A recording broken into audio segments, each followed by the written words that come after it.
ಖಾಲಿ ಚೆಂಬು ಕೊಟ್ಟಿದ್ದಾರೆ. ಅದಕ್ಕೋಸ್ಕರ ಖಾಲಿ ಚೆಂಬು ಕೊಟ್ಟಿದ್ದಾರೆ ಅಂತ ಹೇಳಿ ಅಡ್ವರ್ಟೈಸ್ಮೆಂಟ್ ಕೊಟ್ಟು ಜನರಿಗೆ ತಿಳಿಸ್ತಕ್ಕಂಥ ಪ್ರಯತ್ನವನ್ನ ಮಾಡೋದು. ಆದ್ರೆ ಮೊನ್ನೆ ಚಿಕ್ಕಬಳ್ಳಾಪುರದಲ್ಲಿ ನರೇಂದ್ರ ಮೋದಿ ಅವರದು ಒಂದು ಸಮಾವೇಶ ಇತ್ತು ಬಿಜೆಪಿ, ಅದರಲ್ಲಿ ದೇವೇಗೌಡರು ಕೂಡ ಭಾಗವಹಿಸಿದ್ರು. ದೇವೇಗೌಡರು ಹೇಳಿದ್ರು ಮನಮೋಹನ್ ಸಿಂಗ್ ಅವರು ಖಾಲಿ ಚೆಂಬು ಕೊಟ್ಬಿಟ್ಟು ಹೋಗಿದ್ರು, ಅದು ನರೇಂದ್ರ ಮೋದಿ ಅವರು ಅಕ್ಷಯ ಪಾತ್ರೆ ಮಾಡಿಬಿಟ್ರು.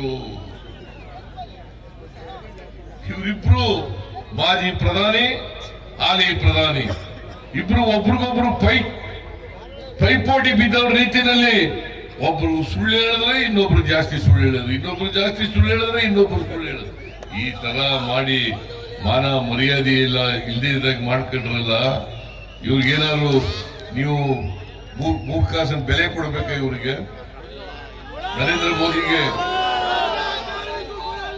ದೇವೇಗೌಡರಿಗೆ ಇದೇ ದೇವೇಗೌಡರು ಹೇಳಿದ್ರು ಇವತ್ತು ಬಾಯ್ ಬಾಯ್ ಬಾಯ್ ಬಾಯ್ ಬಾಯ್ ಬಾಯ್